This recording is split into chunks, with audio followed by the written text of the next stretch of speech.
নমস্কার, সঞ্জয় দেবশাস্ত্রীর তরফ থেকে সকল দর্শক বন্ধুদের স্বাগত। আজকের যে বিষয় নিয়ে আমার ভিডিও তা হলো শিব সাধনায় বিভিন্ন সমস্যা থেকে মুক্তি।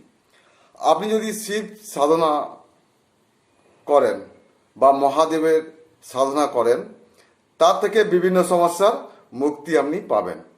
তো কিভাবে আপনি সাধনা করবেন তাই নিয়ে আজ আমার এই ভিডিও। সর্বসুখের অর্থ সুস্থ, স্বাভাবিক এবং নিরোগ জীবন, যা প্রাণ চাঞ্চল্য ভরপুর। এর সাথে দাম্পত্য সুখ, সন্তান সুখ, গৃহ সুখ ইত্যাদি জড়িত। মানুষের জীবনে অর্থপ্রাপ্তি, সম্পত্তি লাভ, সদুপার্জন এবং নিরন্তর আয় বৃদ্ধি, ভূ সম্পত্তির অধিকারী হওয়ার, মান সম্মান যশ, পুণ্য অর্জন, ধর্মাচরণ, পূজাপাঠ, দান ধ্যান ইত্যাদি জনিত সুখ লাভ কারণেই মানব জীবনে সর্বসুখ প্রাপ্তি বলা যেতে পারে। এই সব সুখগুলি কিন্তু সবার ভাগ্যে একসাথে পাওয়া খুবই দুর্লভ।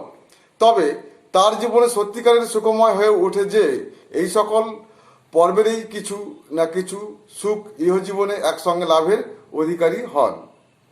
আর এই প্রাপ্তি ঈশ্বরের অনুগ্রহ ছাড়া কখনোই সম্ভব নয়। কাজেই মানব জীবনে এই সুখ প্রাপ্তির জন্যে শিবের আরাধনা করা উচিত। তাহলে সুখ প্রাপ্তির জন্য আপনাদের সবাই শিব সাধনা করা অতি অবশ্যই উচিত।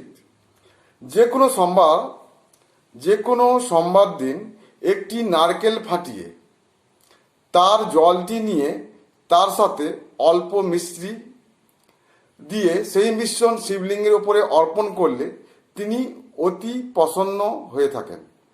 এই সাধনা নিয়মিত 1 বছর করতে পারলে অবশ্যই বাবা ভোলানাথের কৃপা লাভ করা সম্ভব হয়ে ওঠে।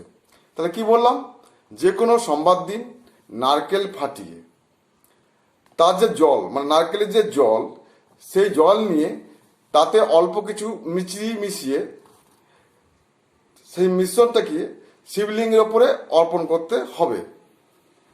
আর এতে শিব বা ভোলেনাথ প্রসন্ন হবেন। এইভাবে প্রতি সোমবার আপনি করবেন 1 বছরকাল, দেখবেন আপনার সুখ, সমৃদ্ধি, অর্থ, সম্পদ সবই আপনি থেকে হতে থাকবে। সবাই ভালো থাকবেন, সুস্থ থাকবেন। নমস্কার।